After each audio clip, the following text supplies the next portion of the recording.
news kayo kay nana po tayo pabuton after 5 months nana po yung mga anak. Good morning mga kayol. For today's video mga kayol, lahat ay good news mga kayol. Good news kayo na mga kayol kay karon na naman discoveryan nga dami na anak diri adyo na kanding. 8 months na dahil siya bago manguwag. Nanguwag na ang duha ka buk mga dumaga-duwaga mga kayol. Dumaga jud.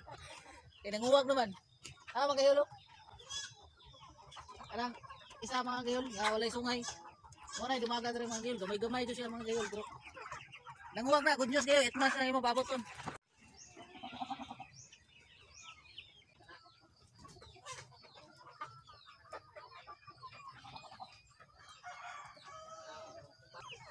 Sunod man sila pag anak mga kayol. November 12 o 15. Kaya nagsunod po sila itong last few days mga kayol. Nanguwag po itong isa. Dumaga na mo nga nabilin. Good news kayo kay nana po tayo pabuton after 5 months nana po yung mga anak. Bisag isa lang kabuok basta healthy lang. Wala goals na kayo. Parang ampo lang sa mga kayol nga mataga na to ilag tarong panglawas o atagan sa Ginoo pero tarong nga panglawas sabaw na sa karon nga panahon perting ulan na ulan kayo balibot kuha ngayon dag-on po do awang langit wadyo init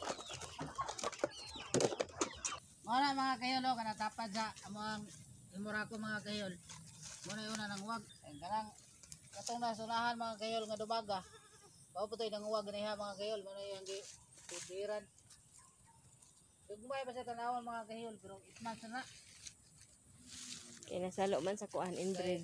Inbred mo ko na sila ang amahan na sa una. So ano po sila ang mama. Parang medyo gagmay na yun. Parang malit may bag-o nga kuan. Si Morocco mo na bag-o nga mangupa. Mga na siya. Cute case ito. Gamay kayo, himos kayo. Himos case ito. Mga kayol, amping lang ng tanan. Bingkamot, dala pa rin tiil. Tirada, bahalag pinubre, basta kay. Ang importante, happy o wala tayo nilang mga tao kay para limpyo atong konsensya. God bless mga kayol, bye bye.